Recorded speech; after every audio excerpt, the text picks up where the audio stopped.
The Holy Gospel according to St. John, the 21st chapter. Peter turned and saw the disciple whom Jesus loved following them. He was the one who had reclined next to Jesus at the supper and had said, "Lord, who is it that is going to betray you?" When Peter saw him, he said to Jesus, "Lord, what about him?" Jesus said to him, "If it is my will that he remain until I come, what is that to you? Follow me." So the rumor spread in the community that this disciple would not die. Yet Jesus did not say to him that he would not die, but, "If it is my will that he remain until I come, what is that to you?" This is the disciple who is testifying to these things and has written them, and we know that his testimony is true. But there are also many other things that Jesus did.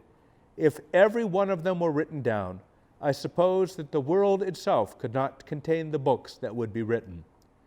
The Gospel of the Lord.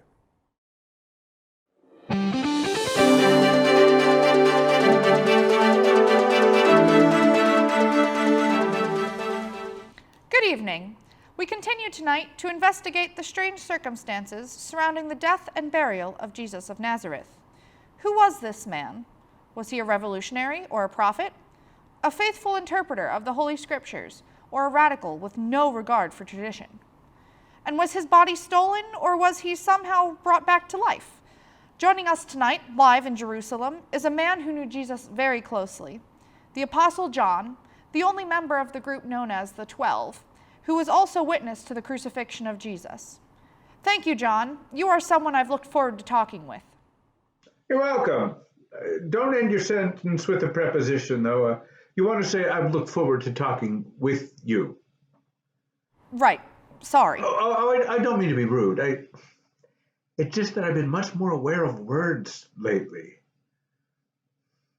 John, you are perhaps uniquely suited to answer the question millions have been asking. Just who was this Jesus of Nazareth? Or perhaps we should say, who is this Jesus? Both of those work. Jesus was, Jesus is, will be, works too. Jesus is a difficult person to pin a verb tense on. Because you're not certain whether he is dead or not? No, not that. I have no doubt about that. I saw him die. I looked at his corpse. Later, I saw him alive. He's definitely alive, and he was also definitely dead.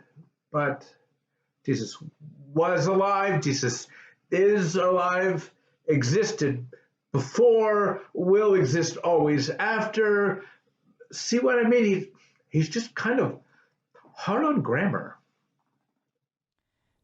I see. Well, verb tenses aside, how would you describe Jesus? Prophet, revolutionary, religious conservative, religious radical? Yes. What do you mean, yes? Those terms are contradictory. No, they're just not very complete. Jesus is definitely a prophet. He spoke the word of God. He brought God's will to bear on the real world here and now. Looked ahead to what God is going to be doing. That's a prophet. But he was also a revolutionary. He certainly turns things upside down. He changes how we see power, how we see God, how we see everything. We have heard reports of his turning tables upside down in the temple. Well, that's not exactly what I had in mind, but yes, he did do that, yes. We understand that it was a very public display of anger for no apparent reason. Perhaps you could explain, for the benefit of our viewers, why Jesus engaged in such an act of vandalism. It was a statement. Everything that Jesus did said something. It's almost as if you were listening to his actions rather than watching them. Yes, he was very angry, but he had a reason to be. I would hardly call what he did an act of vandalism. He was acting against activities that had no place in the temple. For our non-Jewish viewers, let me clarify. Worship at the temple often includes animal sacrifices. The animals to be sacrificed must first be inspected by priests and can be refused if the animal has even the slightest imperfection. Therefore, to save someone bringing an animal hundreds of miles, only to be told at the last minute that the animal is unusable, pre-approved animals are sold in the temple courtyard. There are even kiosks set up where a foreign traveler could convert his currency into temple coin. It's a little wordy, but accurate. And Jesus attacked the legitimate businessmen who were working with full approval of the temple authorities. As I said before, it was a statement. It's not whether or not the people selling doves had a vending license. It's about whether people were getting caught up in silly regulations and fixating on whether someone's goat had a pimple on its left ear instead of focusing on the glory of God. People were trying to buy off God. And these so-called legitimate businessmen were encouraging this nonsense. So it was an attack on the temple practices as much as an attack on the merchants?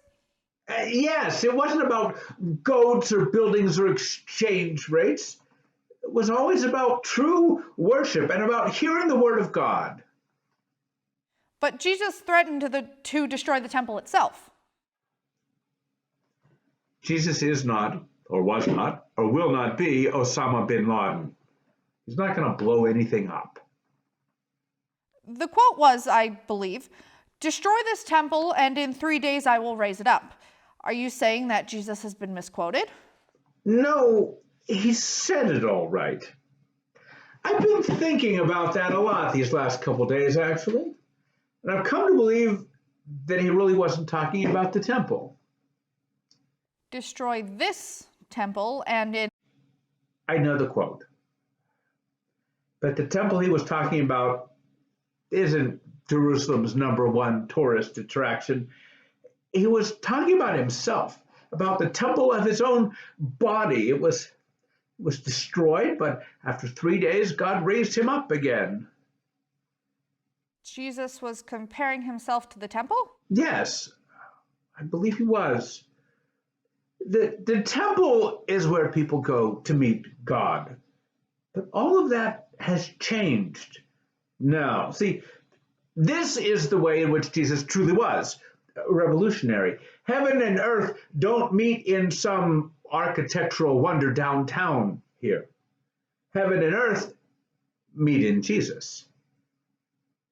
That's quite a claim. Oh, yes, I realize that. But it's true. It's who Jesus is. And that brings us back to our original question: who is or was Jesus of Nazareth? I've been developing a fascination with words lately. As I mentioned before, just a fixation, and I've been trying to remember the things that Jesus said, both verbally and in his actions. I've been writing a little list of things, and maybe someday I'll write it down, although I doubt the whole world would be able to contain it all. I just don't think I could really get all of it down. Oh, if the whole planet were one big library, it still wouldn't quite fit. One of the things I've been making, though, one of the lists is a list of the way that Jesus answered that question. What Jesus said about who he is? Yes, exactly. And that would probably be the best way to answer your question. Do you have that list with you? Hang on. Yes, I do. Your producer insisted on typing it into the teleprompter, but I don't need that. I have it right here on my screen. And I know them by heart anyways. Very well then. Who did Jesus say, or who does he say that he is, or that he was? See, he's just hard on grammar. You're telling me. Some of the things he said over and over at different times, worded slightly different. I'll skip over the more repetitive ones. Thank you. Well, he said, I am the Messiah. Messiah? From the Hebrew Mashiach, Christos in Greek. You would say something like oil smeared or anointed. It means God's chosen person. Okay. Then I am the bread of life. He's bread. He's what we need to keep us going. He's God's way of taking care of us. Sometimes he put it, I am the living bread come down from heaven. Very interesting. Oh, more than interesting. This isn't just academic. This is the meaning of life we're talking about here. Of course. Please go on. Yes, I am the light of the world. Light of the world? Jesus said this, not me personally. No. Oh, I understand. Jesus makes it so that we can see what's going on, like light does, right? What really matters. Let's see. He also says, I am the one who testifies to himself. What does that mean? It means that only Jesus can truly define who Jesus is. It's because of that one that I wanted to read this list to you. We can't just put Jesus into a pigeonhole. He's so far beyond anything else in human experience. Let's see. Oh, also, I am the good shepherd. I am the gate of the sheepfold. I'm not clear on the gate one. He gathers God's people, protects them, keeps them together, like a shepherd does, and like the sheep pen does. That makes it sound as if Jesus is claiming to be God. Oh, he gets much more to the point. Listen to these. I am from above. I am not of this world. I am the way, the truth, and the life. I am the resurrection and the life. I am in the Father. I am the Son of God. It just goes on. John, in the interest of time, could you just pick one of these sayings that in your mind best sums up who Jesus is? Out of the things that he said, Yes, if you would please. I am. Sorry, John, we seem to be having some trouble with the transmission. We didn't hear the end of that last sentence. Oh, no, that's just it. I am. That's sort of obvious, don't you think? Oh, yes, I think so, yes. But you'd be surprised how many people don't catch that one. Don't catch what? Oh, sorry, I just assumed. When God spoke to Moses out of the burning bush, Yes. well, Moses asked God what his name was. He said, "Who are you, and who should I say is sending me?" And God said, "I am who I am. Tell them that I am sent you." So Jesus is saying that he is God. He is. But what are you saying about him? You have reported what Jesus said of himself. What do you think? Who would you say that Jesus is?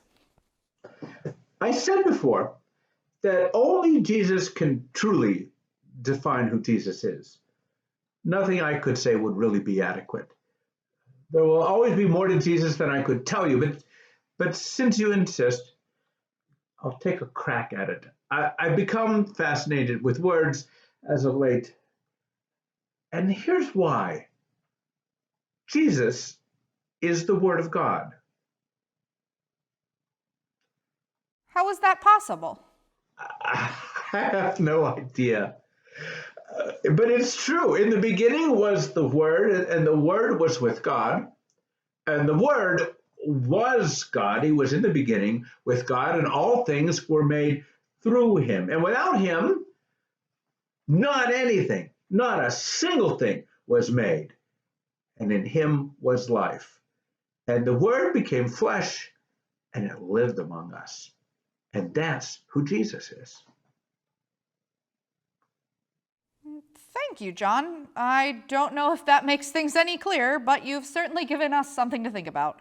Well, you're welcome. I hope you do think about it. I hope your audience does too. Peace be with you. Live from Jerusalem, that was the Apostle John. Our interview with John was to be the last in this series of conversations about the crucifixion of Jesus, but we have just received word this afternoon of an informant within the Roman military who promises, in his words, to blow the lid off the conflicting claims made by the followers of Jesus and the empire. Join us next week on Dateline Jerusalem.